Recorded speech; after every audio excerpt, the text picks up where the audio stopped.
Bruce Wade speaks and coaches on the strategic narrative methodology based on the 7 principles of sustainable innovation that craft stories of sustainable and profitable relationships with all stakeholders.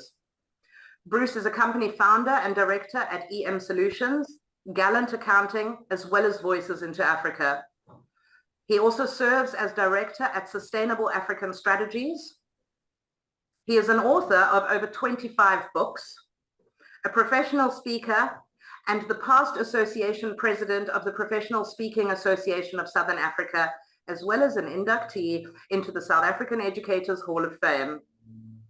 Bruce has spoken in over 15 different countries to tens of thousands of people, sharing his message of innovative ideation and sustainability.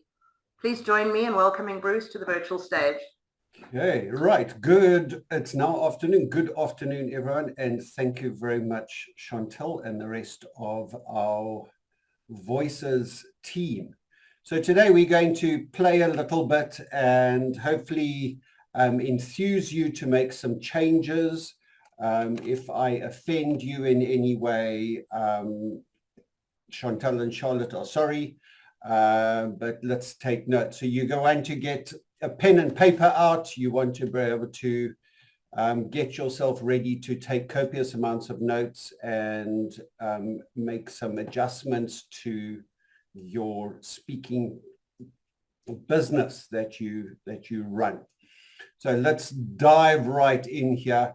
So your first rule that you need to understand, and this is applicable not only in speaking businesses, in all businesses, and I've seen that, is that if you chase the money, it'll always elude you. If you chase the passion, the money will follow. And it's a matter of adding the business acumen to the passion. But I've seen so many people become so focused on the money that they forget why they started the business in the first place, and it becomes an obsessive thing about money. And you might know somebody around in that area as well. So using that as a start, let's do a little bit of an assessment. Now, this is a self-assessment. What you need to do, you need to give yourself 1 point for everything that is applicable in your financial business speaking. All right, we'll do them in little chunks to help you. So the first 4 are such, is that if you have been compensated for speaking, like a bottle of wine, a box of chocolates, a hug, a high five, you get 1 point. All right. If you've been paid in part for speaking, like 5 Rand, 10 Rand, 100 Rand, not your full speaking fee, a part of it because you undersold yourself, or you were speaking for people who didn't have enough money in their budget, or you forgot to ask what their budget was, then you get a point there. All right, the next one, number 3, is I've been paid in full for speaking. Now that's paid in full for your expectations of your speaking fee. If you only expected 100 Rand and you got 100 Rand, well, so be it, you get 1 point. If you expected 25,000 Rand and you got paid that, then you get 1 point there. But if you're expecting 25,000 and you got paid 1,000, then you do not get a point there. So if that's happened, then the next part is I get regular paid speaking gigs. And regular, you can play around in where you're at. And we can do that. If you're not scoring number 4, then the rest is going to be really difficult to find any points for you. Then you are in the right place right here, because we're going to teach you on how to get more points above the level 4. Right, let's put the next lot up there, is that I have products that I can sell as a speaker. And this could be anything. It could be squishy balls at the back. It could be masks. It could be models of what you do. It could be T-shirts with your face on it. I haven't thought of that yet. And it could be anything that you sell as a speaker. It could be a workbook. It could be worksheets. It could be a cheat sheet. There's a whole bunch of stuff, and we'll dive a little bit into that. Number 6, I've written an ebook that can be given away or sold. All right, an ebook is a PDF book. It's kind of the entry level to writing. And we are running, just a little side note, we are running a book writers workshop that is coming up next month. that we will direct you to. So if you are in the idea of writing a book, then that's the place to be. Number 7, I've written and published a book that I can sell. This is a hard-covered book. This is a printed book that you've printed either yourself or you've got somebody to do it for you, and you can stand on the stage and wave the book and say, I have a book, and you can give a book away to people. So that's number 7. Okay, how are we doing so far? No one gone off. We've still got the full complement. Let's see if we can push that a little further. The next 3 is I upsell my coaching and consulting business from the stage. That's assuming that you have a coaching and consulting curriculum and that you have the skills and expertise and acumen to coach and consult, and you're able to stand on the stage and you use your speaking to sell, and you are able to upsell that. That's another point there. And then I run regular workshops because of my speaking. Okay, we could probably switch this around, is I speak because I run regular workshops. It's the same thing. So if you're a workshop runner, a facilitator, a trainer, and you can link those to your speaking career, then you get a point there. And then I have a regular Crown product that people can come to. That's a Crown product is like a big ticket item. It's a weekend retreat. It's a full day away of coaching. It's a high income. Typically, you want to be able to have 2 or 3 of these a year where people come on and you earn enough money there to get you through the quiet times of the holidays, either a winter or the end of the year sabbatical that South Africans, especially Cape Town, goes on. All right, we've got 2 more, and these are a little harder to achieve. The last one is I earn an income even if I do not go to work. All right, you get 4 points for that one if you are in that category, which means you can draw a salary from your business even if you take a month off. And then the last one is you get 10 points for that, is I have enough passive income. This is not retirement annuity, okay? This is passive income. I have enough passive income to live off because of my business that is fully functional and working. All right, so I'm not going to ask you to waive your score. This is a self-assessment. If you haven't scored 12 out of 12, then please concentrate for the next half an hour, and we will give you some tips and tricks on how to develop your score from 1 or 2 into a full 12. So there we go, just a personal assessment. Thanks of those who are sharing their scores. We have a couple, some people scored before we finished, so there we go, but thank you. Okay, let's dive a little bit into money, because that's really what it is about. If you are an accounting type person, you would know the balance sheet. Okay, I apologize for those of you not accountings, but all accounting is really based on this crazy formula of the balance sheet formula, which is assets equals liabilities plus equity. So you often hear that you've got to build your balance sheet. Okay, you've got to build your balance sheet as a business owner.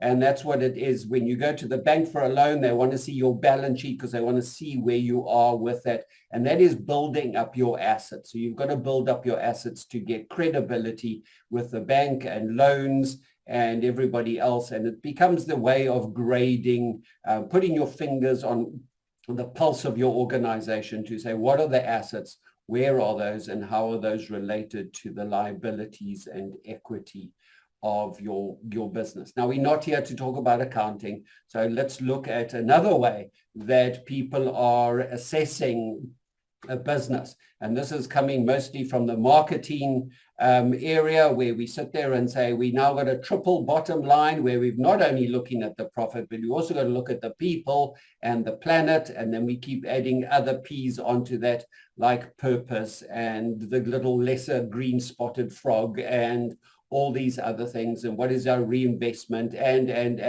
we're looking at various ways to grade an organization and the wealth of an organization based on the triple bottom line, the quadruple bottom line, and we go on. And it's amazing there because what we're doing, we're literally taking the power away from the accountants, which is not a bad thing, and we're looking at it at a holistic view. But may I suggest to you that a business is more than just the bottom lines, and we should be looking at the intangible balance sheet items. And these are things like reputation, trust, referrals, reviews, commitment, relationships, value exchange, and confidence. And these are vitally important in the service industry like we operate in as speakers, because it's very easy to judge your whole business based on your amount of income that you get. And most of us will fail miserably because we sit there and people are going, oh, you know, I've got $1 million round table membership in the United States. And we go, oh my goodness, that's 10 million, 20 million rand. How on earth am I ever supposed to get to that point? And we sit there and there's always somebody earning more money than us. But if we're only chasing the money, it's going to elude us. What we've got to do is we've got to chase the passion. So the passion often comes in intangible measurements. So I want you to keep this in mind, that we are looking to build a balance sheet of intangibles as well. Yes, intangibles do not put food in the fridge, and they do not pay our school salaries, school fees and our income. And often our spouses are not happy when we come back from a full day's work and say, how much did you earn? And say, oh, the people loved me. And she's showing me the money. I go, oh, but I got a standing ovation. Okay. Sometimes it is hard, but it is a method of building up to that. You don't go from zero to hero. Very seldom. You've got to start building these intangibles. So let's unpack some of these and play in a world where we go things. So there are 3 different groups of people, and you might have sort of gained it from that assessment. Is I work, I get paid speakers. These are people operating in the gig economy. When you work, you get paid. You're selling your time and you're selling yourself. You literally become a self-employed slave master of you selling time. When you stand up and sell, then you get paid. When you are not doing anything, you're sitting at home in front of your computer doing all sorts of other stuff, you're not getting paid. And what that is, it's a cash flow nightmare, because you don't know when you're going to get paid. Things get canceled, things get changed. And I'm still waiting for a gig that they promised me an answer for 3.5 weeks ago. And they go, we'll get back to you, we'll get back to you. And if you're operating in that sort of world, it's an absolute cash flow nightmare and very hard to do any form of planning. So the second one is I worked and I get paid. So this is a matter of producing a product economy. It's a matter of producing a variety of online products that sell and that work for you while you are not necessarily selling time. So you have done the work up front. So these are online courses, book sales, etc., etc. You've got a functional product pipeline, and you've got a matter of a group of subscription clients or members that pay you on a regular basis. And what this does, it gives you the luxury of a predictable cash flow. And that's an absolute amazing place to do, because predictable cash flow sings beautiful hymns and choirs when you walk into the bank. They absolutely love it if you can show them your predictable cash flows with letters of intent, contracts, and subscription models. They absolutely love it, and they will line their credit with you immediately in there. It's very hard to get anything out of the bank, even a credit card, if you're still in the gig economy. But what about this? There's another one that says others work and I get paid. Okay, so this is all about having a product inventory and playing in the OPT, OPM market, and having a team and a support structure and a functional business that pays. What is OPT, you say? It's other people's time, other people's money. So a classic example of that, we have a group of people who are financial, in the financial sector. They work for us. We pay them, as an example, 1,000 Rand an hour. We charge them out at 1,500 Rand an hour. We earn 500 Rand for their time with us. They are not an expense to us. They are an income for us. And that's the classic consultant way. It's how all the big consulting companies work. It's how most of the world works, is that you've got to be able to earn more for the company than the company forks out for you, the cost to company. At IBM, we had a simple ratio of 3-to-1. So for every 1,000 Rand I got paid, I had to bring 3,000 Rand into the company every month. That was the bare minimum to keep your job. And if you go around to all these other Anderson and Ernst & Young and stuff, they all have the same thing. Lawyers work on exactly the same thing, and even hairdressers work on the same model as well. So it's a well-known model, but often it deludes us as self-employed, self-slave master type people. So those are the three models. Okay, so here's the kick in the butt. Okay, wait for it. Right, building a crowd in your business with non-clients, hoping to build a business, is a waste of time and effort. All right. And I want to just climb it, because I see this a lot in the speaking and the coaching world, is that we get all enthusiastic and we start building a lot of online content, and we do things like webinars and podcasts and videos and interviews, and we go absolutely ballistic. And we do it with people who are not our clients, hoping that because we are doing stuff, it's going to bring in money. Well, if I'm an apple farmer and I go around collecting lemons, it's not going to do me any good as an apple farmer. Okay, and I see this a lot. I've done it. I've fallen victim to this. We're looking at trying to sell our stuff to our friends and families. In entrepreneurship, we call it the 3F model, the fools, families, and friends. And we use that to finance the initial stages of any business. But if you start selling back to fools, families, and friends instead of your targeted clients, you are wasting your effort and you are wasting your time, and you are building a business that is non-sustainable, because friends and families and fools will only buy and support you for so long. You can only find so many mothers out there. They're going to go, oh, he's such a sweet boy. Going to buy his book. That's amazing. That's good. And it's a problem, because in our speaking world, we deal with speakers. Everybody here on this call is assumably some part connected to speakers. And if you are not in the speaking world targeting other speakers, then I shouldn't know what you do for a living, because it's irrelevant to me. If you are working with nonprofits, or if you're working with corporate C-suite people, or if you're working, with teachers at schools, then I shouldn't ever get to know or hear about what you are doing, other than the other victory post about, wow, I've just spoken at a seminar of 10,000 people. But if you're trying to sell your products to me when I'm not your target market, you are wasting your time, because I'm not going to buy and I'm not interested. So we have speakers coming to speak at speakers events, at our monthly chapter meetings and at our convention, and they stand up and they do this whole sales pitch when not a single person in the room is their targeted market. So let's stop that. And if you find yourself doing that, I want you to sit down and have a good think about your thinking, and sit there and go, maybe all this effort that I'm doing is actually coming to naught, because I'm working out all these things. I'm trying to make myself feel better, because I want to think that other people think that I'm thinking about good things about myself. And it just ends up with a lot of wasted thinking and thinking and no money in the bank. All right, so I got that off my chest. Let's move on.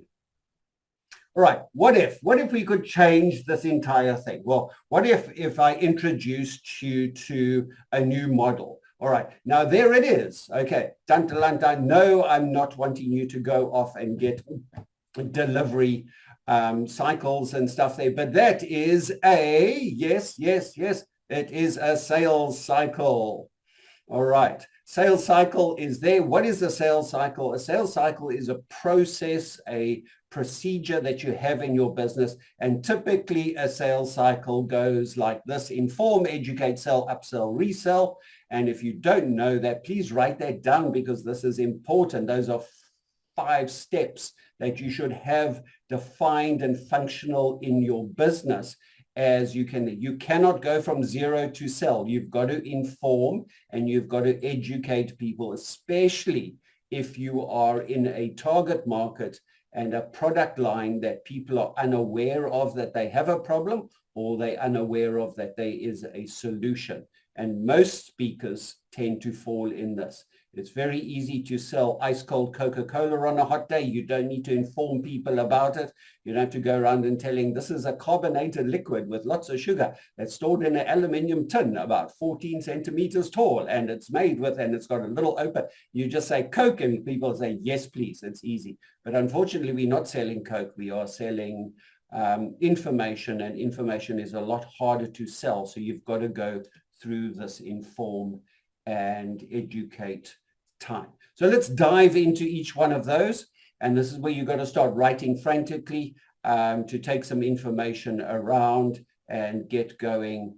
So 10 ways to make moolah as a speaker. I wrote that and then I exceeded your 10. So you're getting way, way ahead of yourself. I'm going to give you like 30 extra bonus just because I'm feeling good. So let's look at the inform part. The inform part is often a place where you're not making actual money. If you can monetize your information up front, it's absolutely brilliant. There are places to do it. But mostly what you want to do is you want to start playing around in this field. Now, some of you do this very well, far better than I do. And you do this amazing. I don't know how you spend so much time online. I can put something up on LinkedIn and I know within minutes, I know the 3 people who are going to repost and share and comment on my blog post that goes out every Wednesday and Friday. And I thank you for that. But it's also important to know that you've got to comment again on your target market, not on other people speaking. I probably just chased my favorite readers away, but it is important to say that, yes, we can support our fellow speakers and stuff. But again, if you're trying to inform your target market by commenting on other people's comments and blog posts that have nothing to do with your target market, then you are wasting your time. It's all about focus. It's all about niching. So what have we got? Content. We have to put out content.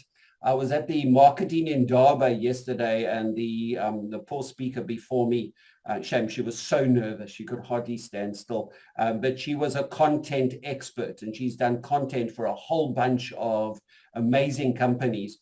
And she was just saying that content is not dead. Content is still relevant, but she did stress that the type of content and the platform you put content on is critical. No good is this spray and pray thing that you've got to do LinkedIn and Facebook and this and that and that and that. And they were mentioning platforms that I haven't even heard of. I was going like, oh my goodness, I feel like a technical imbecile. But if they're not relevant to me, then I really don't want to do that. I get probably 80% of my business from LinkedIn and my website and various other platforms like Red Jacket Speaker Bureau that do very, very well for me. And I don't necessarily need to go out and do TikTok and all these other places. So we can do that. But we should be writing content. You should be, here's a gauge, you should be putting out at least 1,000 words a week in content. All right, take that as a ballpark figure. There's no evidence of that, but that's kind of what's I'm seeing people putting out there. So that's 3 blog posts. It's a longer post. It's information. It's really other comments. It's looking at that. So you should be pushing out at least 3 different forms of content out there. And it could be a newsletter. It could be blog posts. It could be social media posts, or a combination of the 2. But if you aim for 1,000 words a week, it's not a lot of words. And unless you're not a seasoned a writer, but my wife still struggles with like 200 words when she needs to write stuff, because she's still plagued by the English teacher at school that says you've got to write, and you keep on write 2 words and you recount, oh, only 2 more, and you write another line and you recount. But when you get into writing the content and stuff, 1,000 words is not a lot of that. Then also comments, commenting on other people in your sector. Always go there and look for people that you want to comment on and with and have conversations with. Don't be aggressive. Don't run other people down. You can be a little obnoxious every now and then, but rather be obnoxious on your own posts rather than on other posts. If you don't agree with somebody else, then say, I don't agree, this is my opinion, not I don't agree because you suck. Okay, don't get aggressive online. You're going to get sidelined and you will always lose. If you're trying to fight a battle online, I can tell you who's going to lose. It's the person who initiated the war of words every single time. Doesn't matter how big you are, little or you are, when you engage online, you're going to lose. So comment with I statements, I feel, I think, I do, and then give your opinion and allow other people to speak their opinion, and you can have good conversations around that. We've also got compliance, and I put that in there because it was another C word. But it's also very important. If you're in an industry with law or engineering or something technical, then and you've got expertise, it's always good to write stuff about compliance. The latest tax law gives you this and this and this. Again, my comments on the new health law passed by government. My idea of the IEC's way to have 3 different ballads is this. There's a number of stuff there. The new rules around casting concrete in the ocean to avoid killing fish. These are my comments. These are all compliance issues. These are all stuff there. And it's also good because compliance posts build that ever desired destination of becoming a thought leader and becoming an authority in that. So if you are an expert in that area, then the compliance posts are really good. And I've seen some stuff there. If you are not an expert in the area, stay away from this area because you're just going to look like a novice. Okay. I'm not going to comment on the latest techniques of brain surgery or engineering or anything like that because I know very little about it, but I'm quite happy to speak about prime numbers because it's a passion of mine. No one reads it, but I keep commenting about prime numbers and the joy of numbers and maths and how it applies to everyday's life. Those are the areas that I play in and there. And then the last one is be creative. Be creative. Go out there and really express yourself. Write creatively. Come up with new ideas. And if you want to know anything more about creative thinking, I'll introduce you to Carl Jung. He's one of our people. I don't know if Carl's on the call. Wave if you hear Carl. I don't. Yes, you are. Look at that. Right. Carl is our creative thinker and author extraordinaire. If you want to know how to think creatively, go have a coffee with Carl and he will then walk you through a whole bunch of creative things. He's doing amazing things in the fantasy and writing world and getting people to think more creatively. All right, so that's the kind of informed thing. And as Chantal said, this is a slight skim off the top. But hopefully you've got some ideas to get there. We're not telling you how to do it. We're just telling you what to do it. And what this is going to do, it's going to position yourself under the spotlight. Because winking at someone in the dark is just a waste of time. Okay, 10 ways to make Mullahs a speaker and educate. This is your second stage of your sales funnel, your sales cycle, and we're wanting to educate. And here are some ways: masterclasses, mini workshops, webinars, articles, panels, and interviews. Now, a lot of people are getting interviews on cross podcasts and all sorts of stuff. And it's definitely the flavor of the month at the moment is podcasting. If you are a podcaster or if you are wanting to be on a podcast, there are a number of platforms. And I would advise you to chat to some of the podcasters that we have in the room. And if you are running a podcast, why don't you just put that into the chat as we go, and people can then latch onto you if you're looking for people, or if you want to speak on a podcast and you have some of the creative, I want to be on a podcast and I speak on cross-stitching using your left hand, then put it in there and see where we can do some matches there, because interviews and stuff are great because it's putting out information about it, but it's further than inform, it's actually educate. It answers the question, tell me more. Tell me more about what you do. Tell me more about how you do it. Tell me more about the problem you address and how you solve it. And that's done in things like masterclasses and mini workshops. People love mini workshops. This is kind of it, a webinar mini workshop. And we run mini masterclass is the word that's going around, and it's quite nice for folks to kind of play with. So you can do half an hour mini master classes, and you can record them and you can live stream them, and you can do all sorts of wonderful things with some technology that we have, so we can play with this. But writing articles are a little bit more in depth than just a blog post. And if you can get your articles into things like newspapers or editorials or other places, it's also great.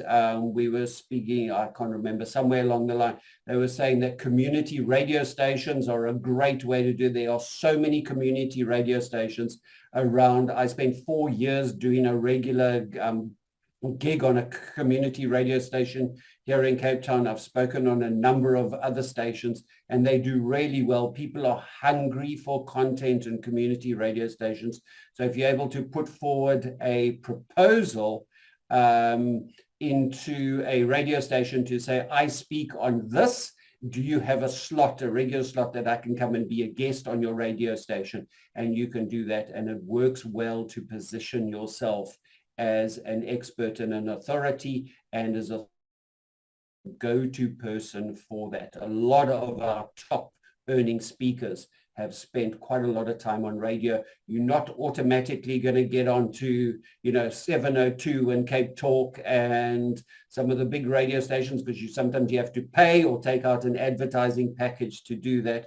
But community radio stations will often take you, unless you're speaking about something that's completely irrelevant to them, but find a community radio station, get on there, make the effort to go sit in the studio, learn the technique of speaking on radio. It's different and it's fun, and it's quite a lot of energy that's involved. And the community radio stations are everywhere.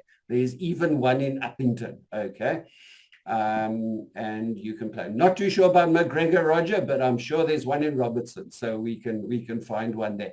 But those are all those. What these are going to do, it's going to get you wet, okay? And what this little thing is, if you want to get wet, don't stand under the umbrella. And the umbrella we stand under is our area of comfort, our area of, I'm too scared to do that. I don't think I'm good enough for radio. I'm not good enough. I promise you, I've heard people on the radio that shouldn't ever speak on radio, and they're still on radio.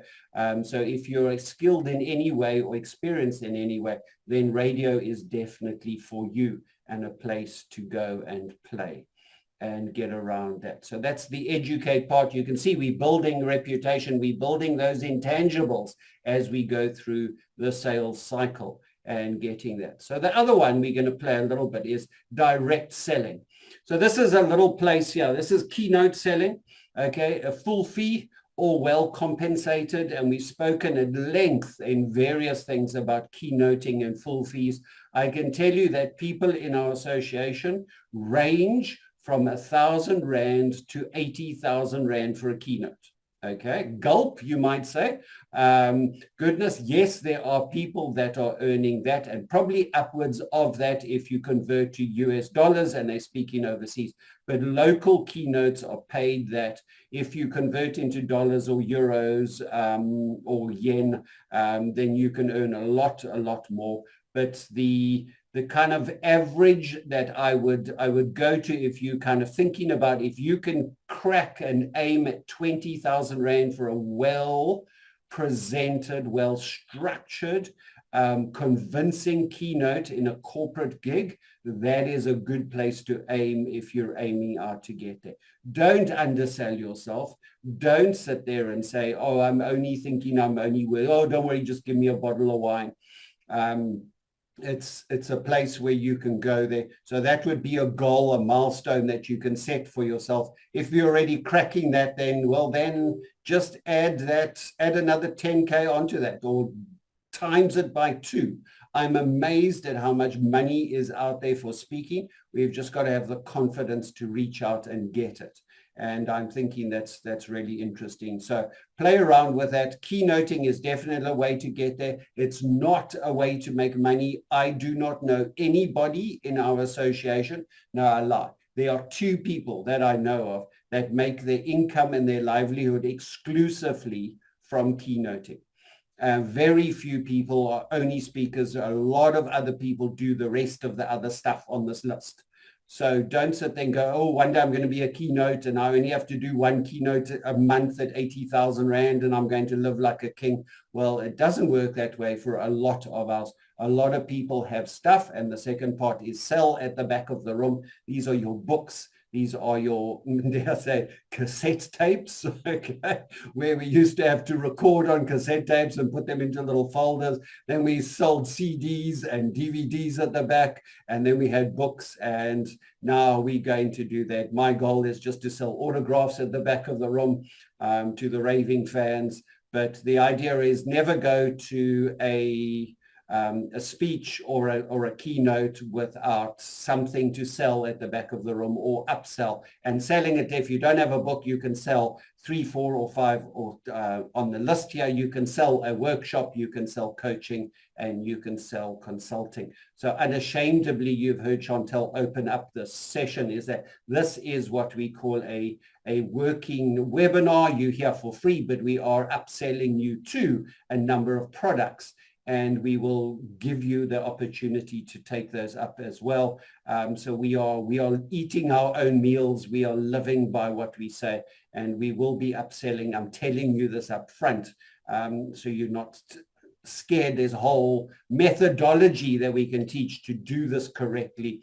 But we are always upselling. Like they say, marketing is everything and everything is marketing. Always be upselling. And we always want to do this. So we can run workshops, we run coaching, consulting, and book sales at the back. Book sales don't necessarily just need to be at the back of the room. A lot of our speakers say, if you want me for a keynote, make sure everyone in the audience also gets a book. If you want me to come and work with, make sure everyone gets a book a week ahead of my workshop, read it, and I'll unpack the book with you. So it's an upsell as part of what you do. You don't necessarily want to give your book away. You want to sell your book and make it a part of the package. If you are flying to a place to speak and you're there for the full day, always upsell. Well, I'm speaking in the morning. What am I going to do in the afternoon? I'm not going to go laze around the pool and drink cocktails. Well, that would be nice. But why not we get a select of people and I'll have a specific speaker lunch, and I've got a table of 10 happy to be at that table. Everyone pays, $1,000 to be at the table for a lunch. I've got a fixed agenda for that lunch, and I will speak to people around that, and you can upsell that. Or if you're there in the evening, you say, instead of everyone milling around the bar, I've got a workshop that I can run between 5 and 6, and we can do that again, upsell all these other ideas. There's a number of ways of doing this and getting there. Sitting in a hotel room watching CNN does not make us a good business person.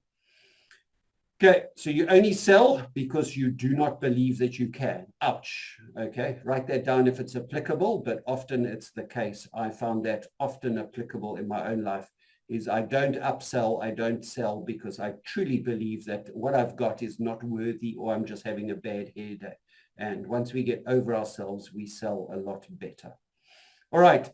Watching the time and diving into our last input slide here. Here's a number of indirect selling that we can do. Referral fees, affiliate fees, product sales, sponsorship partnerships, joint ventures. All those are a workshop on their own, and you can get there. There's a lot of money to be made around each of those. And there's another list on the other side of the screen there. License fees, other people's time, other people's money. We've mentioned that. Product placements. I've yet to have that. And in fact, I've been paid twice for product placements. I've had sponsorships. I've had a number of things. I'm not a big fan of affiliate fees, but it works very well selling into the States and Europe. And you can have endorsements and business profits if your business is making profits. And we can get that. So there's some really good ideas about indirect selling and ideas to add extra things. So we said 10 ways to make million. There's 12 right there on the last screen that we're going. And that screen's going in 5, 4, 3, 2, 1. And I want to now. So there's a little thing. Play now, pay later, or pay now and play later. That comes from Rich Man, Poor Man, Robert Kiyosaki's book. Also reiterated by Maxwell, John Maxwell. All right, so there we go. What I want to do is to upsell you a little bit now, but also give you the opportunity now to say, do you have a Red Jacket speaker profile? Okay, you've heard from Chantel a little bit about our Red Jacket Speaker Bureau. It's a sub-product of Voices into Africa, and we've got a number of speakers on there, and we are booking speakers from there. And there have been a number of occasions where I have been booked, and we've booked other people from Red Jacket, because you can send your profile to other people. And if you look at my email signature, I've got my Red Jacket thing, profile at the bottom of my signature. People click on that, people go view, and people then can come and call you. So what it does is it gives you a personal profile page with all your keynotes, your outcomes, videos, photos, a little bit about where you're based, what languages you speak in, the topics that you speak in, and everything else. It's searched by corporates who are looking for speakers, and Chantel's goal in the team is to link with corporates and people looking for speakers and match that.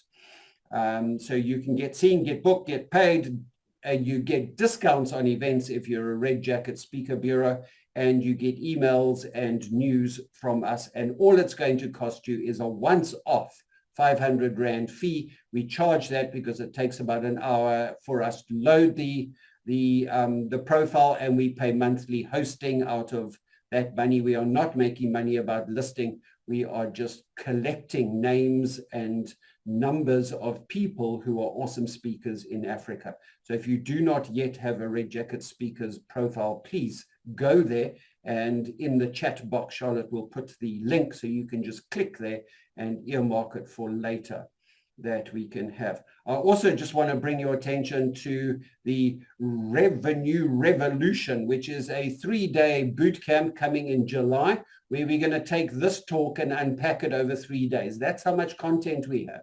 If you want to walk away at the end of 3 days with a functional business model for your speaking business, then this is what you need to be there. It's taking your speaking business to the business level, out of the gig economy into something that's functional, with a functional sales cycle, a product pipeline, and a business model for profit. And these are proven methodologies which we teach, and it's going to be a really exciting 3 days filled with the infinite wisdom from our speakers. And we can get there. I really encourage you. You can find all that at voicesintoafrica.com. And then also Pan-Africa Speaker Summit, the Destiny's drumbeat. I just love that. I'll just hear the jungle music when I read that. It's lovely. That's in August. There is a call for speakers. See, already we're giving you speaking opportunity. If you have a topic that you believe is good for our Pan-Africa Speakers Summit, then I want to just push that out there. And I grabbed this thing. I see it's there from Namibia, but Charlotte is cringing because I'm using the wrong graphic. But here it is. I want to just drag you into that. Go to Voices into Africa, fill out the call for speakers, fill out the information, and put your name on the list to come and speak to Africa. You can be a Pan-Africa speaker by mid-August, just like that. Simple, done. Go fill in a form and make it happen. If you want to attend it, it's also a really interesting 2 days to attend. I think it's an evening and a full day. So it's not a lot, and it's only at 250 Rand. I think I got it. Yes, 250 Rand for a ticket. Best, cheapest convention ever on the planet in the history of the galaxy, and well worth getting to that point. Okay, so I want to end off on a high note, and I want to give away a book. This is a book that Charlotte Kemp and Bruce Wade co-wrote. It's about calculating your speaker quotient. It's a really interesting book. Some of you have already got it. Thanks, Marie. And a really interesting read. And I want to give away a book for one person who can type 400 words quickly into the chat box. Now go, first person. No, I'm kidding. Everybody gets a book. Pull out your phone, scan that, download the book. This is our free gift to you. If you scan that, you will get a copy of this book in PDF format downloaded onto your phone in a matter of seconds. Charlotte will put the link in the chat as well in case you've missed it and you can click on it. Or if you're one of those people that have a phone that just does not do QR codes, and then just make a mental note, go get new phone, okay? Because QR codes are definitely on the list for the way we correspond and network with each other. And as a final note, if you want to chat to me or any of the other team, that's me.